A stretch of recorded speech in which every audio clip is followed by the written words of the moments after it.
Se lancer dans la vie à deux et se promettre de s'aimer pour toujours est un défi complètement fou. Comment trouver l'équilibre entre notre épanouissement personnel, celui de notre couple et celui de notre famille? Comment cultiver une vie amoureuse rayonnante jour après jour? Découvrez nos pistes de réflexion, nos idées, nos astuces dans notre livre Les 5 clés de l'amour durable. Grâce à ce guide du bonheur à deux, dynamisez et préservez votre couple. Nous vous révélons 5 clés pour nourrir votre couple, maintenir un lien au quotidien et construire un amour durable. Disponible dès à présent en précommande sur saveyourlovedate.fr, sortie officielle le 2 juin chez Erol Éditions.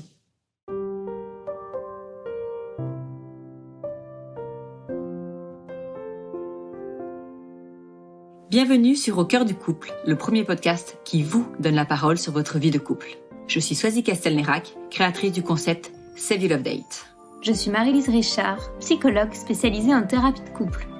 Sur ce podcast, nous échangeons chaque semaine avec vous sur les problématiques, les doutes, les obstacles que vous rencontrez dans votre vie de couple. Et nous vous livrons des outils concrets pour vous aider à construire la vie de couple à laquelle vous aspirez. Nous sommes heureuses d'être là pour vous inspirer, vous guider, vous bousculer aussi peut-être. Mais ne l'oubliez pas, vous êtes les premiers acteurs de votre couple.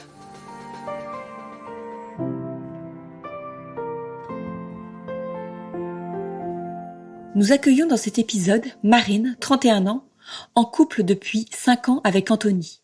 Ensemble, ils ont une petite fille de 3 ans. Aujourd'hui, Marine a préféré quitter le domicile conjugal, le climat de tension au sein de son couple étant devenu difficile à supporter. La communication entre Marine et Anthony est douloureuse, avec des mots qui peuvent être violents. Marine vient vers nous aujourd'hui afin de trouver des clés pour apaiser la situation et rétablir le dialogue. Bienvenue sur ce nouvel épisode d'Au cœur du couple. Vous nous manquiez, ça faisait quelques temps que nous n'avions pas eu l'occasion d'enregistrer un épisode avec un invité. Donc on est très heureux, c'est vrai qu'on a été pas mal prise avec Marie-Lise pour la sortie du livre Les 5 clés de l'amour durable. Donc on a mis pas mal d'énergie et de temps, on continue toujours, mais vraiment vous nous manquiez, ces épisodes nous manquaient. Donc voilà, on est très heureuse aujourd'hui d'accueillir à notre micro Marine. Bonjour Marine. Bonjour. Et bonjour Marie-Lise. Bonjour Swazi, bonjour Marine. Alors aujourd'hui Marine, tu viens nous parler parce que tu rencontres des difficultés de communication au sein de ton couple. Est-ce que tu peux tout d'abord commencer par te présenter ? Oui, bien sûr. Donc moi, je suis Marine, j'ai 31 ans. Je suis mariée avec Anthony qui a 35 ans, lui, et on a une petite fille de 3 ans. On est ensemble depuis 5 ans et puis je suis en reconversion professionnelle actuellement. D'accord. Ça veut dire que reconversion, tu as vraiment fait un grand changement ? Oui, je suis en train de quitter l'éducation nationale en fait. Enfin, j'ai une rupture conventionnelle qui est en cours de signature et puis je me lance dans l'entrepreneuriat. D'accord. Sur quel thème ? Toujours l'enfance, l'accompagnement des enfants et des familles. D'accord, super. Alors, est-ce que tu peux nous dire un peu ce qui t'amène vers nous aujourd'hui et qu'on puisse un peu comprendre, tu vois, cette tension que vous vivez au sein de votre couple ? Ce qui m'amène aujourd'hui, c'est que on est à un stade en fait où la communication est complètement rompue dans notre couple. Voilà, on ne se parle plus depuis une semaine, donc c'est un peu compliqué pour avancer et je n'arrive pas à savoir comment retourner vers lui et communiquer de manière fructueuse sans être agressive. D'accord. Alors pour bien comprendre et pour pouvoir t'aider au mieux, est-ce que tu peux nous dire ce qu'a été, parce que bon, tu dis que ça fait une semaine que vous vous parlez plus, j'imagine qu'il y a une antériorité. Est-ce qu'il y a eu, ça fait combien de temps, est-ce qu'il y a eu un élément déclencheur à cette crise de couple ? Je pense que ça s'est dégradé progressivement. Ça fait depuis le début de l'année que moi je cherche une autre voie. Et voilà, on a du mal à se comprendre là-dessus. Je pense qu'il a très peur de mes changements professionnels et moi aussi. Et ça a été assez progressif. J'arrive pas, il n'y a pas vraiment d'élément déclencheur en soi. Ça a été vraiment petite goutte par petite goutte où on s'est éloigné, on se comprend plus et voilà. Ouais, d'accord. Il y a pas. Alors, ton changement professionnel a amené cette situation de tension, mais il n'y a pas eu vraiment. Il y a pas eu quelque chose de fracassant ou de soudain dans votre vie de couple qui s'est passé. C'est comme tu sais, c'est petit à petit. Donc, vous êtes ensemble depuis déjà. Tu nous as dit 7 ans. Vous avez une petite fille de 3 ans. Vous êtes mariés il y a 1 an. Tu vois, au moment du mariage, par exemple, c'était fluide entre vous, c'était apaisé, serein. Non, il y avait des tensions autour de l'organisation du mariage déjà. Je le trouvais pas assez investi, j'avais l'impression de beaucoup faire toute seule et voilà. Donc oui, non, non et puis, bon, bah, l'arrivée du bébé aussi avait beaucoup changé aussi les choses et beaucoup de tensions autour de l'éducation parce qu'on n'est pas d'accord sur les modèles éducatifs.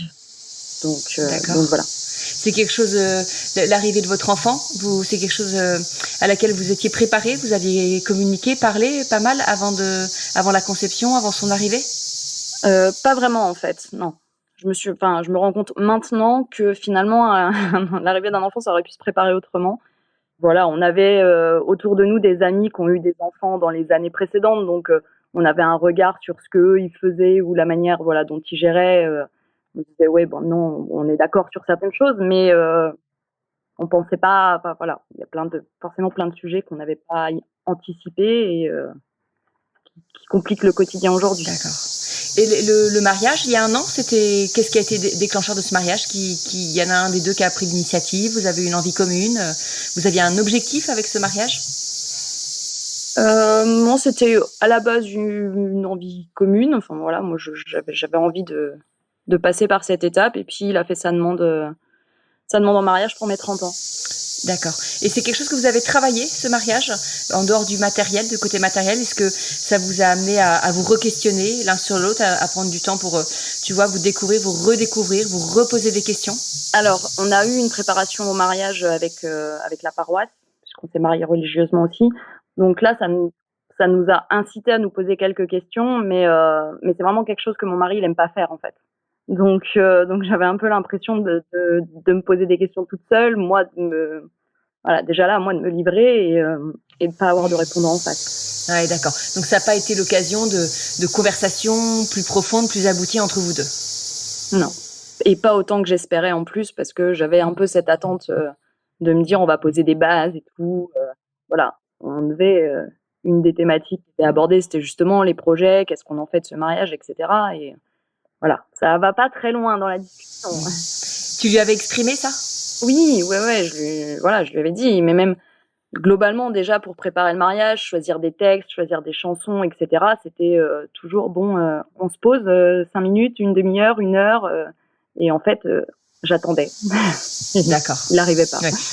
Tu l'as pas senti impliqué du tout dans cette préparation? Non, pas autant que je le voulais. Voilà, non. Vraiment peu, quoi. Donc on comprend que dans ce que vous vivez aujourd'hui, en fait, il y a une sorte un peu d'accumulation de choses qui vous ont un peu déstabilisé, qui ont déstabilisé votre couple, l'arrivée de cet enfant, ce mariage dans lequel tu avais des attentes auxquelles lui n'a pas répondu, et puis aujourd'hui ton changement professionnel, où tu as le sentiment qu'il ne t'accompagne pas dans ce changement? Ah bah pas du tout, non. Ouais, je manque cruellement de soutien de sa part et voire même, enfin, je ressens énormément d'ondes négatives en fait. Ce qui fait que j'ai coupé aussi quelque part avec lui parce que je préfère rien lui dire de ce que je suis en train de préparer ou de rechercher, plutôt que d'avoir un retour négatif en fait qui me déstabilise énormément alors que je suis déjà pas hyper sereine et stable dans ce nouveau projet. Et tu penses qu'il réagit comme ça par angoisse, par peur, par désintérêt? Parce que effectivement, quand il y en a un des deux dans le couple, alors qu'il y avait une situation établie, qui choisit de changer de voie, de changer de cap, ça peut faire peur, notamment financièrement, et puis dans l'organisation du quotidien également. Est-ce que tu penses que c'est ça de sa part? Est-ce que c'est, je sais pas, une jalousie parce que lui est peut-être pas très bien dans son travail, aimerait en faire autant, mais n'en a pas les ressources? Comment est-ce que tu l'analyses?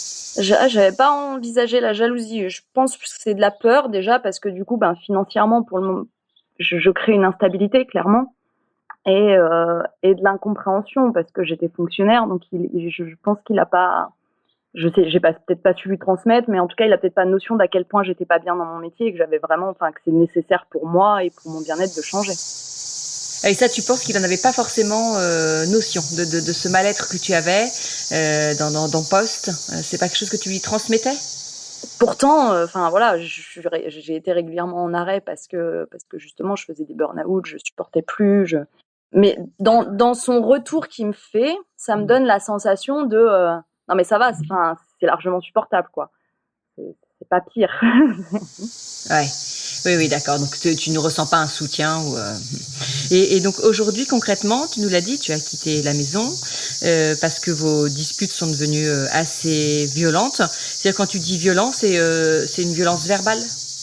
Ouais, c'est une violence verbale, voilà, à la limite d'avoir envie de lui balancer un truc à la tête. Donc ces dernières semaines, voilà, il m'a dit plusieurs fois: «Écoute, tu peux prendre tes valises et rentrer chez tes parents». Donc c'est ce que j'ai fini par faire. Oui. Alors il y a sûrement de la provocation quand il dit ça, mais effectivement pour avoir vous n'avez plus la base et le climat serein par lequel vous pourriez communiquer de façon fructueuse. Ça vous n'arrivez Non. plus à être dans l'écoute, à être dans l'empathie. Non, pas du tout. D'accord. Et est-ce que vous êtes aidé un peu par votre entourage? Est-ce que vous êtes tourné vers quelqu'un, vers un professionnel? Est-ce que voilà, vous avez déjà tendu des mains? Alors pas pour la gestion de couple. Voilà. Moi, je vais facilement me débrouiller avec mes parents pour qu'ils prennent, notre fille, un soir par mois pour qu'on puisse se retrouver un petit peu et cetera. Après moi, je suis accompagnée par une coach à titre personnel depuis, voilà, depuis le début de l'année, parce que justement pour m'aider à me reconnecter à moi déjà. Mais pour lui, c'est inenvisageable de demander de l'aide. Enfin, ça devrait être naturel et il comprend déjà pas pourquoi je mets de l'argent dans un coach, hein. Tu lui as déjà soumis l'idée de pouvoir J'en ai déjà parlé, j'avais déjà acheté d'ailleurs des carnets Sealed pour essayer de recréer quelque chose, enfin de partager des moments autres du quotidien, de la lessive et notre fille à aller chercher, enfin voilà. Mais pour lui, c'est du superflu en fait. Il voit pas l'intérêt, il voit pas pourquoi on aurait besoin de ça. Mais il a quand même conscience que la situation est pas idéale. Bah aujourd'hui, oui. Il y a 2 mois, on s'est déjà disputé. J'étais partie 2 jours chez ma meilleure amie. Il comprenait pas pourquoi. J'ai eu la sensation que ça lui explosait à la tête sans qu'il s'en rende compte en fait. Enfin, Ouais, d'accord. Donc lui, il est un peu sous le choc de ce qui se passe quand même, le fait que tu sois parti, que vous retrouviez chacun de votre côté. C'est quelque chose qu'il vit là difficilement. oui, bah les peu de mots voilà qu'il m'a échangés, c'est je comprends pas ce qui se passe, ça ressemble plus à rien notre couple et pourtant je fais de mon mieux. D'accord. Bon, merci en tout cas parce que c'est certainement pas facile pour toi de parler de tout ça, mais c'est aussi certainement le début, en tout cas je te le souhaite, de quelque chose de nouveau. On va voir avec Marie-Lise, mais voilà, essayer de te donner des pistes, en tout cas pour rétablir cette communication et que vous puissiez être plus serein et plus paisible pour échanger tous les deux.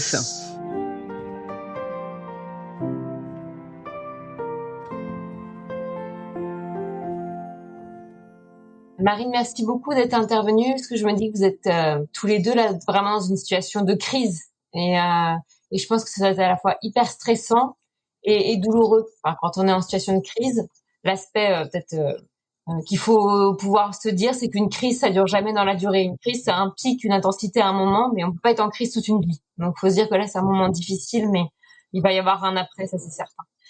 Je voulais profiter de ton témoignage là, juste pour rappeler aussi à tous ceux qui nous écoutent l'importance, comme vous avez pu l'échanger là tous les deux avec Swazik, des bases qu'on peut poser, peut-être aux jeunes couples qui se créent là aussi, de l'importance de revisiter son couple, de prendre le temps, comme tu as pu le dire que ça a pu te manquer.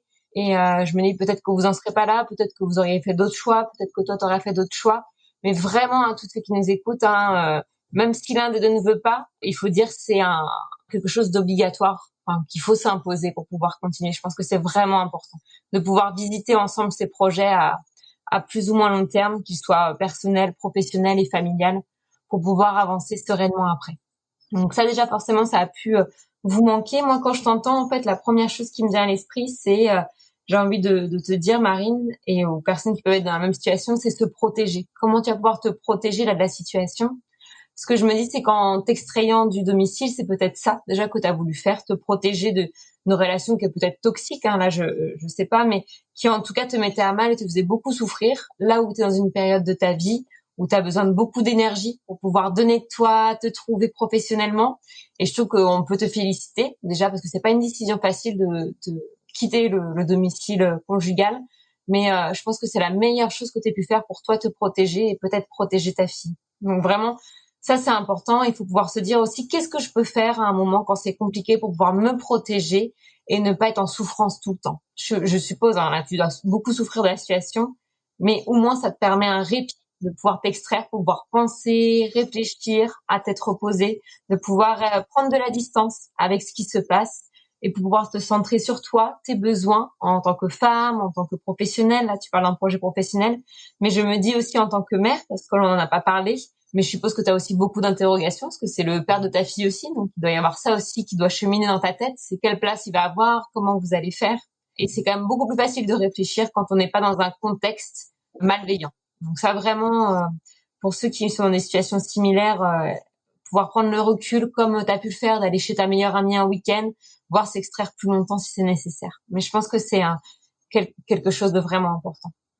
Par rapport à ce que tu as pu dire aussi, tu parlais, je sais plus si c'était avec le micro ou hors micro, mais tu parlais d'injures que vous pouvez avoir tous les deux. C'est vraiment typique hein, quand on souffre beaucoup avec de voir l'escalade de la violence, où un va commencer à être très dénigrant, à dire quelque chose qui va blesser, puis l'autre va enchaîner pareil, et ça continue et on monte de plus en plus.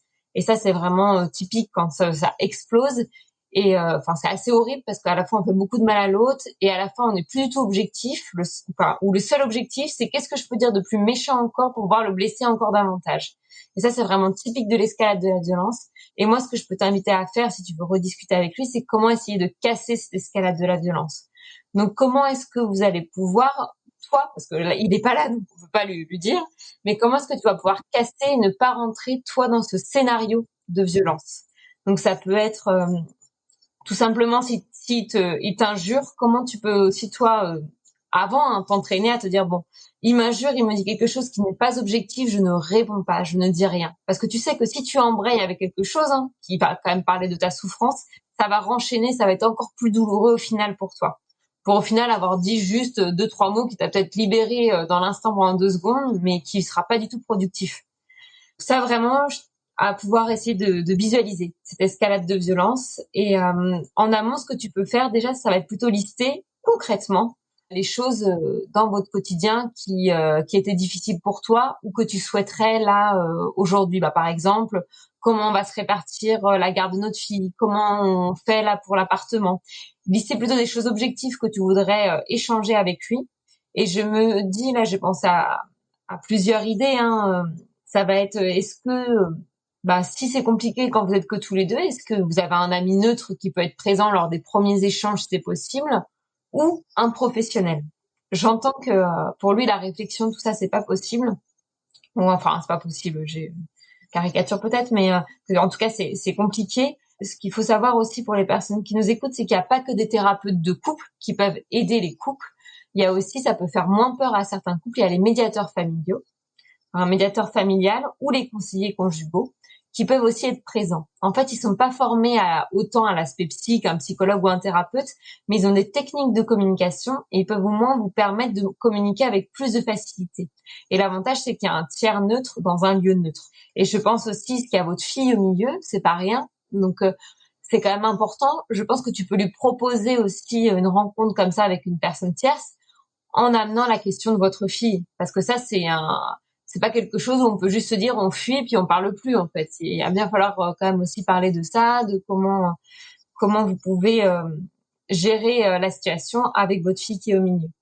Donc voilà, un médiateur familial, ça peut être aussi une aide auquel on ne pense pas forcément spontanément. On n'a pas besoin juste qu'il y ait un juge des affaires familiales qui demande d'aller en voir un pour en rencontrer un. Donc ça peut être une idée. Juste, je pense à certaines personnes, quand on va voir un médiateur, faut juste être sûr qu'il n'y ait pas une situation d'emprise, que votre situation soit bien équilibrée. Donc voilà, s'il y a des personnes qui nous écoutent, dans le cas par exemple de contexte de violence conjugale, il vaut mieux aller voir un thérapeute. Il y avait ça que j'avais comme idée pour toi. Et autre chose aussi, ça va être là le fait d'être en retrait. Je pense que tu travailles aussi sur ça avec ta coach, mais de réfléchir à vraiment tes émotions et tes besoins par rapport à la situation. Et ce qui peut désamorcer une communication violente, ça va être vraiment de parler en je, de pouvoir dire je souffre beaucoup de la situation, je ne sais plus quoi faire pour avancer, je suis en plein doute, j'aurais besoin de me sentir en sécurité dans un lieu, et là c'est pour ça que je suis chez mes parents, ou j'aurais besoin que tu t'impliques plus, peut-être avec notre fille, mais de pouvoir vraiment parler en jeu et avec tes besoins. Et ça, l'avantage, c'est que ceci, tu peux le faire en amont, de lister un peu ce que tu ressens, tes émotions et les besoins peut-être objectifs que tu aurais pour te sentir mieux, à la fois seule et dans ton couple. Et ça évite de trop partir dans un peu une mitraillette à reproches, parce que sinon on va enchaîner dans le tu fais jamais rien, tu me soutiens jamais, t'es pas empathique. Et en fait, même quand ça va bien, quand quelqu'un nous parle comme ça, on a juste envie de dire mais non, mais pas du tout, je vois pas ce que tu veux parler, mais arrête, c'est pas possible. Enfin, c'est jamais agréable de recevoir des reproches. Alors quand on est en situation de conflit, c'est encore pire. Donc de pouvoir parler en jeu, ça permet peut-être de désamorcer. Swazik, si tu avais des choses à rajouter ou si tu pensais à des choses aussi. Mais moi, je voudrais savoir, effectivement, ce que Marine, ce que tu ressens, parce que je t'ai vu très émue pendant que Marie-Lise parlait.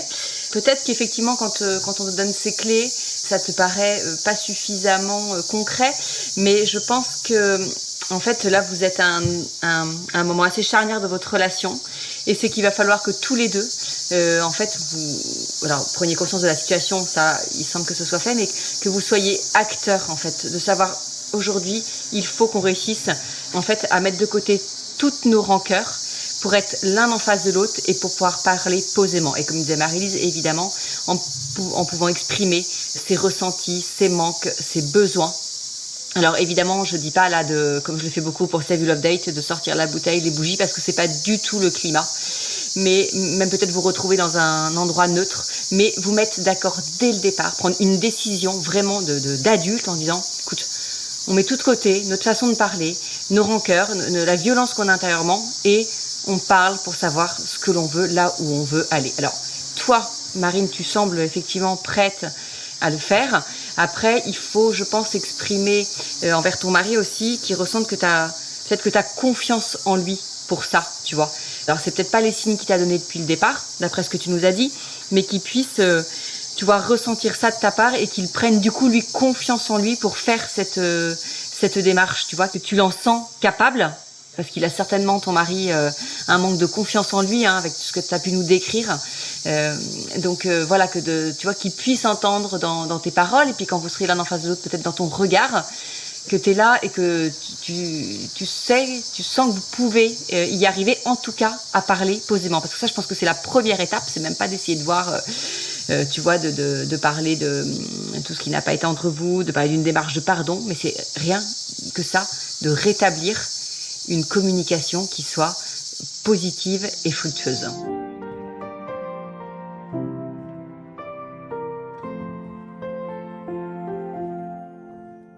Ça me parle beaucoup, ça, Swazik, c'est exactement ça.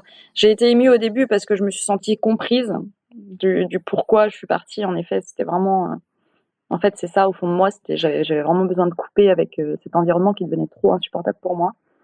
Et du coup, ça m'aide de voir, d'avoir des mots. J'arrivais plus à mettre des mots, en fait. J'étais complètement dans une confusion de me dire, voilà, commence par poser ce que tu ressens, ce que tu as besoin, et ensuite, je pourrais aller vers lui pour lui demander qu'on puisse, voilà, essayer de communiquer, enfin, en tout cas, de prendre un temps pour essayer de mettre à plat tout ça et avancer. Et peut-être, Marie-Lise, tu dis si je me trompe, mais de pas être peut-être pas être dans l'urgence pour recréer ce lien, mais que Marine ait le temps de s'apaiser, lui pareil. Par contre, peut-être qu'ils peuvent déjà se donner rendez-vous, même si c'est dans 15 jours, dans 3 semaines, mais que lui, dans sa tête, sache que le lien n'est pas rompu, que tu as envie de quelque chose, parce que vu que c'est quelque chose qui lui est tombé dessus, auquel il s'attendait pas vraiment, tu vois, il est sûrement dans l'insécurité. Donc qu'il puisse se dire, bon bah voilà, ce n'est pas fichu, mais peut-être pouvoir vous dire, allez, on se voit à telle date, dans 3 semaines, et j'aimerais que pendant ce temps-là, chacun de nous deux, on puisse écrire, pourquoi pas, écrire ce dont on a envie, en tout cas réfléchir, si tu sens qu'il n'est pas à l'aise avec l'écrit, mais voilà, réfléchir à ce qu'on veut pour nous, pour notre couple et pour notre enfant, tu vois, mais pas demain, parce que c'est peut-être encore trop tôt, tu vois, il faut tant que vous ayez pu chacun vous apaiser. Je sais pas, Marie-Lise, si tu me rejoins dans ce conseil. Oui, je suis d'accord avec toi, Stazik. Je pense que ça peut paraître interminable cette période quand on souffre, mais vaut mieux prendre le temps de pouvoir être bien, que tu puisses être au clair avec toi avant de retourner dans une discussion et aussi en fait, comme elle l'a très bien dit Swazik, de préparer le contexte Et si vous laissez davantage de temps avant votre rendez-vous, vous pourrez préparer le contexte, de peut-être pas vous voir chez vous, mais de vous voir dans un lieu extérieur ou dans un lieu neutre, qui vous forcera à être plus calme aussi dans votre échange. Donc l'avantage, si vous vous laissez un peu de temps, vous aurez aussi plus de temps pour préparer le moment, le lieu où vous allez vous retrouver, votre réflexion, de pouvoir qu'elle puisse être en tout cas plus aboutie. Et je pense que tu as raison, Marie-Lise, je rebondis juste sur le lieu. Alors ça, je pense qu'effectivement, chez eux, je pense que c'est proscrit, mais un lieu qui soit calme, apaisé. Je sais pas, tu disais que tu habitais en campagne, donc s'il y a une balade à faire, s'il y a au bord d'un lac, ça peut paraître bête, hein, mais vraiment un lieu où vous vous sentiez bien, où il y a un apaisement, il y a un calme qui vous aidera à être vous-même dans cet état d'esprit et à ne pas vous emporter. Ça peut être aussi si vous avez une terrasse de café un peu sympa en plein air, mais un peu, si vous pouvez vous isoler un peu pour parler, parce que ça, le fait d'avoir des gens autour aussi, ça peut être une sécurité pour ne pas s'emporter. Ça peut être un peu un garde-fou. Voilà, je pense que ça peut paraître vraiment un détail, mais je pense que c'est pas mal d'y réfléchir au lieu dans lequel vous allez vous retrouver. Et peut-être, je pense à autre chose là, en t'écoutant. On parlait que tu avais pris une position de sécurité, de protection.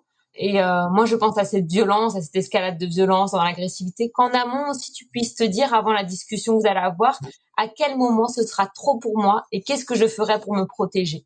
Imaginons qu'il commence à t'insulter ou à dire des choses et que là, tu sais que c'est trop douloureux, que tu puisses déjà te dire, si il refait ça, je pars directement. Et peut-être le formuler avant, mais que tu puisses aussi te dire qu'est-ce que je fais comme comportement pour me protéger si je sens que ça dérape tout de suite. Tu vois, de pas te remettre en difficulté pour ne pas être face quand même à quelque chose de difficile. Enfin, je veux dire, t'as pas à souffrir non plus et à ressouffrir, donc faut que tu puisses prendre soin de toi aussi. Donc tu puisses te dire aussi, bon voilà, si ça dérape, qu'est-ce que je fais pour prendre soin de moi à ce moment-là? Que tu puisses penser juste à ça aussi. Merci beaucoup Marie-Lise. Marine, on espère vraiment que c'est notre échange t'aidera à être plus apaisé et puis à voir plus clair dans les jours et dans les semaines à venir. En tout cas, on te souhaite vraiment bon courage. Le fait que tu sois venu vers nous, ça montre vraiment que tu as envie d'agir pour le bien de votre couple, le bien de votre famille. Donc franchement, félicitations, parce que je pense que il y a plus d'une femme qui aurait claqué la porte et qui aurait laissé tomber, qui aurait dit de toute façon rien ne va, donc c'est pas la peine. Donc vraiment bravo à toi. On te souhaite vraiment bon courage. N'hésite pas à revenir vers nous pour nous donner des nouvelles. Et puis vous qui avez écouté cet épisode, si vous connaissez, si vous avez un ami, une connaissance qui vit un peu ce même climat de tension, n'hésitez pas à lui recommander de l'écouter. Merci à tous en tout cas pour votre fidélité. Grâce à vous, grâce à vos avis, à vos étoiles, à vos abonnements sur Apple Podcasts, nous avons été dans le classement des top podcasts de chez Apple. Donc on en est très très fiers, mais voilà, sans vous ça ne serait pas. Donc continuez surtout à nous mettre des petits commentaires, des petites notes. Ça va nous aider à rayonner encore davantage. Merci à tous et à très bientôt pour un nouvel épisode d'Au cœur du couple.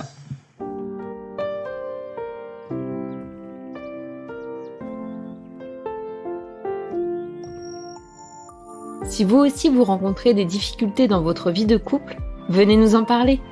Laissez-nous un message sur aucoeurducouplepodcast@gmail.com ou via Instagram sur la page Au cœur du couple. Nous sommes là pour vous. Merci pour votre écoute et n'hésitez pas à vous abonner, à partager et à nous mettre des étoiles. Et n'oubliez pas, vous êtes les premiers acteurs de votre couple.